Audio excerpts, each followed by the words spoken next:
Hello, আমি সুপর্ণা। আমার পুরনো চ্যানেল লিঠা উইথ সুপর্ণা আর রিকভার করতে পারিনি, তাই এই ভিডিওটা নতুন চ্যানেলে আবার শেয়ার করছি। তো চলো শুরু করা যাক। আজ আমরা ক্যাথারিন ম্যাসফিল্ডের লেখা শর্ট স্টোরি ব্লিস নিয়ে ডিসকাস করব, যার অর্থ হলো সৌভাগ্য, আনন্দ বা পরম সুখ, স্বর্গ সুখ।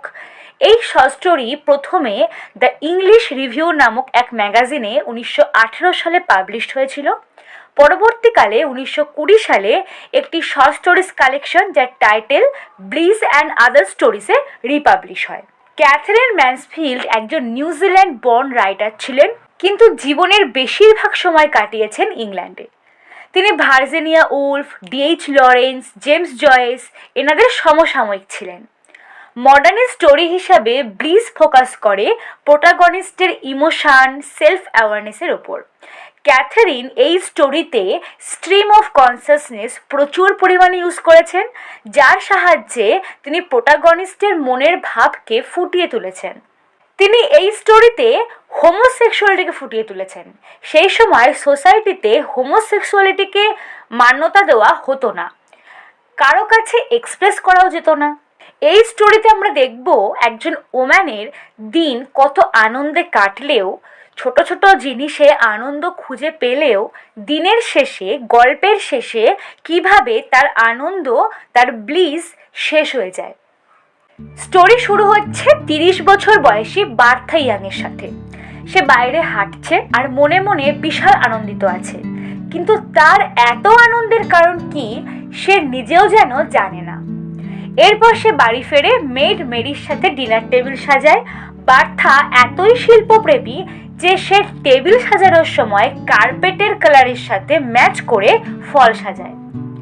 এরপর সে ওপরে চলে যায় তার ছোট্ট মেয়ে লিটিল বিয়ের কাছে, যে তার ন্যানির কাছে ছিল। ন্যানি বলতে আয়ার কথা বোঝাচ্ছে, যারা বাচ্চা দেখাশোনা করে। কিছুক্ষণ সেখানে কাটিয়ে বার্থাকে চলে যেতে হয়, কারণ তার হাজবেন্ড হ্যারি তাকে কল করে। সেখানে হ্যারি জানায় আজকে আমার ফিরতে একটু দেরি হবে।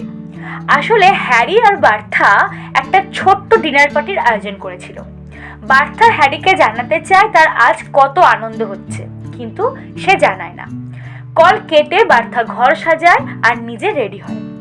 তারপর বার্থা জানলা খুলে বাইরের গার্ডেনের দিকে তাকায়, যেখানে একটা সুন্দর পিয়ার ট্রি ছিল, ফ্লাওয়ার্স ছিল। তার মনে হয় এই পিয়ার ট্রি, এই ফ্লাওয়ার্স, এই গার্ডেনের মতো সুন্দর তার জীবন, সব কিছু সাজানো গোছানো।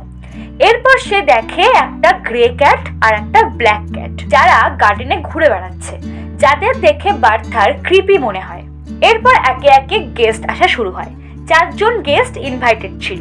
প্রথম দুজন হলেন mister and Mrs Norman night, এনারা হাজব্যান্ড ওয়াইফ ছিলেন। এডি ওয়ারেন, একজন ইয়াং পোয়েট, আর চতুর্থ জন হলেন পার্ল ফুলটন। নরম্যান নাইটস কাপল প্রথমে এন্টার করে, যাদের ড্রেস কোড খুবই হাস্যকর ছিল। তারপরই এডি ওয়ারেন আসে, আর তারপর হ্যারি বাড়ি ফেরে।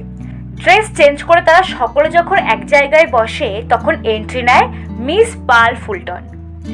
বার্থা তার কাছে যায় আর তাকে ডাইনিং রুমে নিয়ে আসে। বাট যখন বার্থা মিস ফুলটনের হাত ধরে নিয়ে আসছিল, সে কিছু একটা ফিল করে যা তাকে ব্লিস দিচ্ছিল, কিন্তু সে সেটা কেমন ব্লিস বুঝতে পারছিল না। যা হোক, ডিনার টেবিলে সকলে খুব মজা করলো, গল্প করলো, খাওয়া দাওয়া করলো। বার্থা মনে মনে ভাবছিল সেই পিয়ার ট্রির কথা। তার বিশ্বাস তার কাছে ওই গাছটা যতটা স্পেশাল, মিস ফুলটন দেখলে তারও ততটাই স্পেশাল ফিল হবে। তার এটাও মনে হয় যদি তারা দুজন একসাথে এই গাছটা দেখে, কোনো সাইন অবশ্যই তার ফলে তৈরি হবে। এরপর মিস ফুলটন বার্থার কাছে জানতে চায় তাদের কোনো গার্ডেন আছে কিনা। অ্যাট দিস পয়েন্ট বার্থার মনে হয় এই তো, তাদের দুজনের ডিজায়ার একই রকম। বার্থা ফুলটনকে সেই উইন্ডোর সামনে নিয়ে যায়। তারা পাশাপাশি দাঁড়িয়ে সাইলেন্টলি গার্ডেনের দিকে তাকিয়ে থাকে, গাছের দিকে তাকিয়ে থাকে। আর সেই সময় বার্থা প্রথম ফুলটনের প্রতি সেক্সুয়াল ডিজায়ার ফিল করে। বার্থা ফুলটনের হাত ধরাতে তখন কেন তার ব্লিস ফিল হচ্ছিল সে বুঝতে পারে, কিন্তু কিছু বলে না।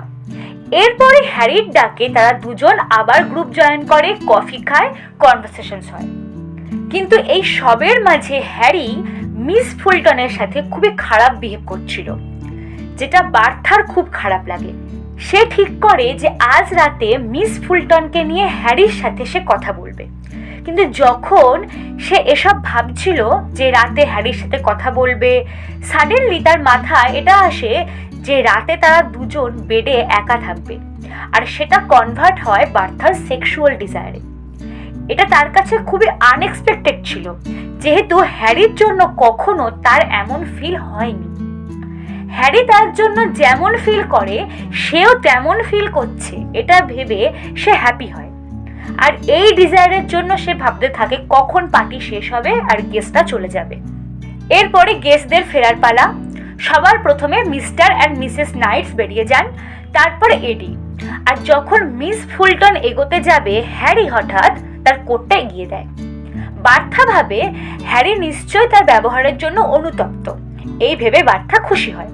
এদিকে এডি তার একটা বইতে পোয়েমের লাইন দেখানোর জন্য বার্থাকে ডাকে। সে সময় হঠাৎ বার্থা হ্যারি ও মিস ফুলটনের দিকে তাকালে দেখতে পায় যে হ্যারি মিস ফুলটনের কোট পাশে ফেলে রেখেছে আর তারা আলিঙ্গনরত অবস্থায় আছে, সাথে পরদিন দেখা করার প্ল্যানও করছে।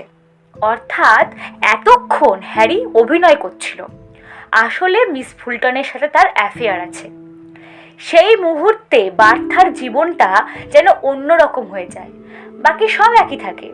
ফুলটন এসে বার্থার সাথে হ্যান্ডশেক করে, গুড বাই জানায়, সে পিয়ার ট্রি সম্পর্কে কমেন্ট করে, তারপর এডির সাথে বেরিয়ে যায়। হ্যারি গেট লক করতে গেলে বার্থা ছুটে চলে যায় সেই পিয়ার ট্রির সামনে আর কাঁদতে কাঁদতে বলে, oh what is going to happen now.